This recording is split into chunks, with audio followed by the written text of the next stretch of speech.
ومن أحسن قولا ممن دعا إلى الله وعمل صالحا وقال إنني من المسلمين. بسم الله الرحمن الرحيم. الحمد لله رب العالمين والصلاة والسلام على أشرف الأنبياء والمرسلين نبينا محمد وعلى آله وأصحابه أجمعين ومن تبعهم بإحسان إلى يوم الدين. أما بعد, ওয়ালাইকুম আসসালাম ওয়া রাহমাতুল্লাহি ওয়া বারাকাতুহু। সম্মানিত ভাই, আপনি প্রশ্ন করেছেন যে নামাজের মধ্যে যে রাফআল ইয়াদাইন করা হয়, রাফআল ইয়াদাইন মুনাফা কি? মুনাফা যেটা আমি বুঝতেছি, অর্থাৎ আপনি চাচ্ছেন যে রাফআল ইয়াদাইন করার পিছনে আপনি কি সওয়াব পাবেন, কি সওয়াব পাওয়া যাবে। সর্বপ্রথম আপনাকে আমাকে যে জিনিসটা অনেক গুরুত্বপূর্ণ বিষয় জানতে হবে যে রাসূলুল্লাহ সাল্লাল্লাহু আলাইহি ওয়াসাল্লামের যে কোনো সুন্নত যেটা সহিহ হাদিস দ্বারা প্রমাণিত, সেটাকে অনুসরণ করাটা মানে আপনি রাসূলকে সবচেয়ে বেশি ভালোবাসেন। আর যে রাসূলকে যে সবচেয়ে বেশি ভালোবাসবে না, তার ঈমান পরিপূর্ণ হবে না। এই জন্য রাসূল সহিহ হাদিসে বলেছেন, লা ইউমিনু আহাদুকুম হাত্তা আকুনা আহাব্বু ইলাইহি মিন ওয়ালিদিহি ওয়া ওয়ালাদিহি ওয়ান নাসি আজমাইন। রাসূল নিজে বলতেছেন, এটা বুখারী মুসলিমের হাদিস, যে কোনো মানুষ ততক্ষণ, তোমাদের মধ্যে কোনো ব্যক্তি ততক্ষণ পর্যন্ত মুমিন হতে পারবে না যতক্ষণ না সে আমাকে, তার সন্তান, মাতা পিতা এবং সকল লোক থেকে বেশি ভালোবাসে। ভালোবাসার দাবি হচ্ছে আপনি রাসূলুল্লাহ সাল্লাল্লাহু আলাইহি ওয়াসাল্লাম যা করেছেন, রাসূল সহিহ হাদিসে বলেছেন, সাল্লু কামা রাআইতুমুনি উসাল্লি, তোমরা নামাজ পড়ো ওইভাবে যেভাবে আমাকে নামাজ পড়তে দেখেছো। এটাও সহিহ বুখারীর হাদিস, সহিহ মুসলিমের হাদিস, সহিহ বুখারী এবং মুসলিমের হাদিস।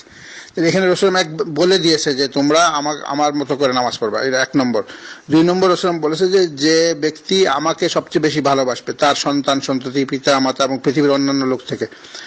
তাহলে যে নাকি রাসূলকে বেশি ভালোবাসে, যখন রাসূলের যে কোনো একটা আদর্শ সে দেখবে, সেটাই সে মানতে চেষ্টা করবে। সেখানে সে দেখবে না আমার গোষ্ঠী কি করে, আমার দেশের মানুষ কি করে, আমার সমাজের লোকেরা কি করে, আমার বাপদাদারা কি করে, আমার মাযহাবের লোকরা কি করে, আমার ইমামরা কি করতেছে, আমার পীররা কি করতেছে, এদিকে সে কোনোদিনও ভ্রুক্ষেপ করবে না, তাদেরকে পাত্তাই দিবে না।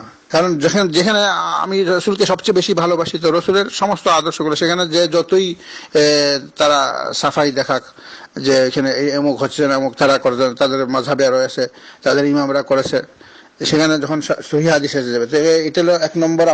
বুঝতে হবে যে কোনো সুন্নত, সেটা ছোট থেকে ছোট হোক, সেটা রাফআল ইয়াদাইন হোক, সেটা নামাজে আঙ্গুল নাড়ানো, ইশারা করানো হোক, সেটা নামাজের মধ্যে সিজদা দিয়া 2 সিজদার মধ্যে বসা হোক, যেভাবে রাসূল নামাজ পড়েছে সেখানে প্রত্যেক রাকাতে ধীর স্থিরে নামাজ পড়ুক, যেভাবে রাসূল বলেছেন নামাজের প্রত্যেকটা অংশকে সঠিকভাবে সেইভাবে নামাজ পড়তে হবে। যেভাবে শুধু নামাজের ক্ষেত্রে না, জীবনের সকল ক্ষেত্রে যে কোনো সুন্নত পালন পরিপূর্ণতা, রাসূলের সুন্নতের অনুসরণ করা মানে আপনি রাসূলকে ভালোবাসেন।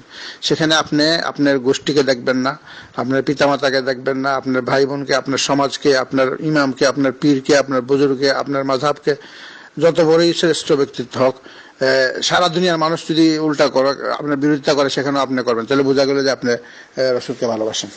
তবে রাসূলকে ভালোবাসার প্রমাণ নিজেকে প্রমাণিত করতে হবে। তো প্রমাণিত কিভাবে করবেন? রাসূলের সহিহ সুন্নতের অনুসরণ করে। এটা একটা মুনাফা ফায়দা। 2 নম্বর ফায়দা হচ্ছে যে যখন আপনি রাসূলের অনুসরণ করেন, আল্লাহ তাআলা আপনার উপর খুশি হবে। আল্লাহ রাব্বুল আলামিন, কারণ আল্লাহ রাব্বুল বলে দিয়েছে যে আমার রাসূলের অনুসরণ করো। 3 নম্বরে স্বয়ং রাসূলের সময় আপনার উপর খুশি হবে। 4 নম্বরে যে ফায়দাটা হবে, এটা একটা সরাসরি আল্লাহ তাআলা পবিত্র কোরআনে বলে দিয়েছেন। এরপরে একজন সাহাবী এসে রাসূলকে বলছেন, রাসূলকে বলল, যে সহিহ হাদিসে বর্ণনা করা আছে যে ইয়া রাসূলুল্লাহ, আপনার দরবারে যখন থাকি তখন আমার কাছে অনেক ভালো লাগে যে আপনাকে দেখি, সবসময় আপনাকে দেখি এবং আপনার কথা শুনি, কিন্তু যখন ঘরে চলে যাই তো আপনাকে যখন দেখি না অনেক খারাপ লাগে। তখন চিন্তা করি যে কিয়ামতের দিন আপনি কোথায় থাকবেন আর আমি কোথায় থাকবো, আর আপনি তো আপনার মতো পৌঁছতে পারবেন। তখন আল্লাহ রাব্বুল আলামিন জানাই দিলেন যে কোন লোকটা রাসূলের সাথী হইতে পারবে এবং সাহাবাদের সাথী। এই কারণে আল্লাহ রাব্বুল আলামিন পবিত্র কোরআনের সূরা নিসার 69 নম্বর আয়াত অবতীর্ণ করলেন। এখানে মূল ফায়দাটা কি সেটা শুনেন। আল্লাহ তাআলা বলতেছেন, আউযু বিল্লাহি মিনাশ শাইতানির রাজীম, ومن يطع الله والرسول فأولئك مع الذين أنعم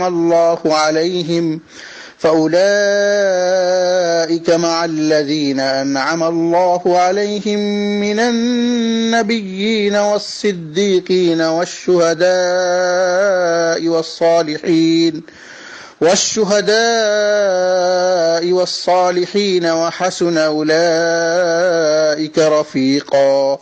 এখানে সরাসরি আল্লাহ তাআলা বলতেছেন কি ফায়দা, যে ব্যক্তি রসুলের অনুসরণ করবে জীবনের সর্বক্ষেত্রে এবং আল্লাহর আনুগত্য করবে। আল্লাহর আনুগত্য করার তো আল্লাহর আনুগত্য করতে আল্লাহ তাআলাই বলে দিয়েছে রসুলের অনুসরণ করো। আল্লাহ তাআলা বলতেছে যে ব্যক্তি আল্লাহর আনুগত্য করবে, রসুলের অনুসারী হয়ে তাদের কি মর্যাদা। এখন যখন আমি রসুলের সর্বক্ষেত্রে প্রত্যেকটা সুন্নতকে অনুসরণ করবো, সেখানে আমি সবাইকে আমি গুরুত্ব দিব না, সবাইকে আমি অগ্রাধিকার দিব না, আমি অগ্রাধিকার দিব আল্লাহ এবং আল্লাহ রাসূলকে। তো আল্লাহর আনুগত্য করবো, আল্লাহর দাসত্ব করবো, কিন্তু রসুলের অনুসরণের মাধ্যমে।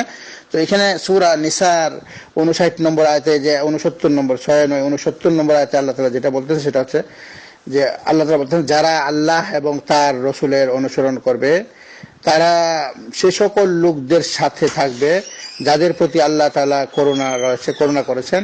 তারা হলেন নবী, সিদ্দিকিন, শুহাদা এবং নেককার লোক, সালিহিন অর্থাৎ সাহাবা কেরাম।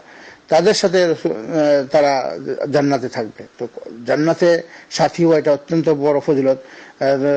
তখন এই আয়াত নাযিল হলো, তখন জানাই হবে যে ব্যক্তি রসুলের অনুসরণ করবে তাকে আল্লাহ তাআলা রসুলের সাথী বানাবেন এবং সাহাবাদের সাথী বানাবেন।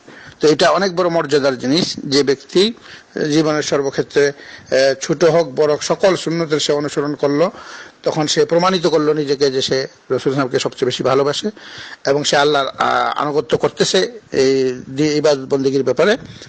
তা এই জন্য আল্লাহ রাব্বুল আলামিন তাকে কিয়ামতের দিন যাকে সে ভালোবেসেছে এবং যার সে অনুসরণ করেছে, আর এই অনুসরণ করার জন্য দুনিয়ার সমস্ত কিছুকে সে ত্যাগ করেছে, সেখানে কোনো পরোয়া করে নাই, সে গোষ্ঠীর পরোয়া করে নাই, সে পীরের পরোয়া করে না, তার বুজুর্গের পরোয়া করে না, তার আত্মীয় স্বজনের পরোয়া করে না, সে সমাজের পরোয়া করে না, এবং সে তার যে মাযহাব পরিচিত মাযহাব সবাই তার বিরোধিতা করেছে। সবাই তাকে বলছে তুমি তো লামাযহাবী হয়ে গেছো, তুমি গায়রে মুকাল্লিদ হয়ে গেছো। এই ধরনের মাযহাবের ভিতরে গেলেই তো সে সুন্নতের অনুসরণ থেকে বাইরে যাবে, মাযহাবের অনুসরণ করতে হবে।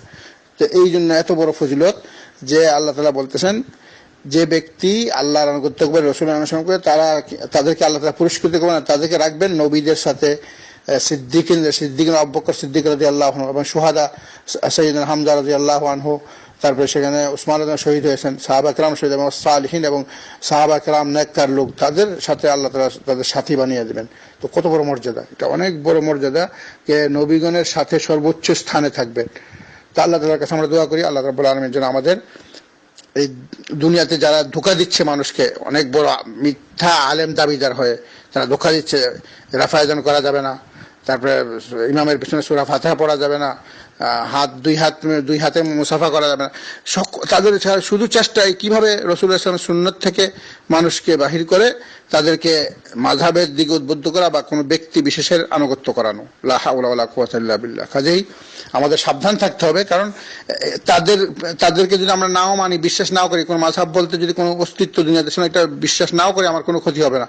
কিন্তু রসুলকে যদি আমি বাদ দিই তাহলে আমার ক্ষতি হবে, কারণ রসুলের শাফাআত ছাড়া যারা বিনা হিসাবে জান্নাতে যাবে তারাও রসুলের শাফাআত ছাড়া জান্নাতে প্রবেশ করতে পারবে না।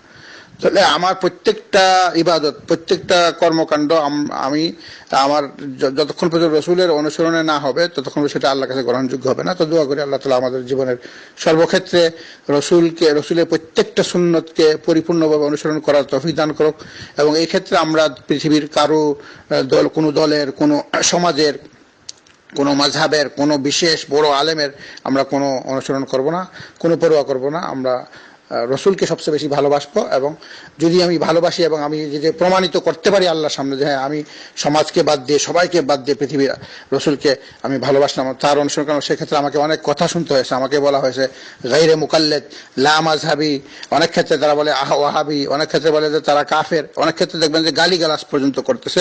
এক আলেমের কাছে শুনছি, সে বাংলাদেশে মিথ্যা দাবি যে আলেম, তারা এইভাবে বলতেছে যে গালি দিয়ে কথা বলতেছে, এবং কোনো কোনো ক্ষেত্রে কাফেরও বলে দেয়। তো যে কাফের বলবে, যারা নাকি সহিহ হাদিস মানে তাদেরকে কাফের বলবে, সে হাদিসে আছে যে অন্যকে কাফের বলবে, সেই তার কুফরিটা তার উপরে গিয়ে পড়বে। তো আল্লাহ রাব্বুল আলামিন আমাদের সবাইকে এই সমস্ত ভ্রান্ত পথভ্রষ্টতা থেকে সবাইকে আল্লাহ তাআলা হেফাজত করুক, সবাইকে বোঝার তৌফিক দান করুক, সবাইকে এই জিনিসটা আল্লাহ তাআলা বুঝতে দেখ যে আমাদেরকে সবচেয়ে বেশি ভালোবাসতে হবে আল্লাহকে, তারপর রাসূলুল্লাহ সাল্লাল্লাহু আলাইহি ওয়াসাল্লামকে, এবং রাসূলুল্লাহ সাল্লাল্লাহু আলাইহি ওয়াসাল্লামের সমস্ত আদর্শগুলোকে আমার অনুসরণ করতে হবে। সেক্ষেত্রে সবাইকে দরকার হলে আমি বাদ দিব। আল্লাহ তাআলা আমাদেরকে এই তৌফিক দান করুক। সাল্লাল্লাহু আলা নবিয়িনা মুহাম্মদ ওয়া আলা আলিহি ওয়া আসহাবিহি আজমাইন বিরহমাতিকা ইয়া আরহামার রাহিমিন।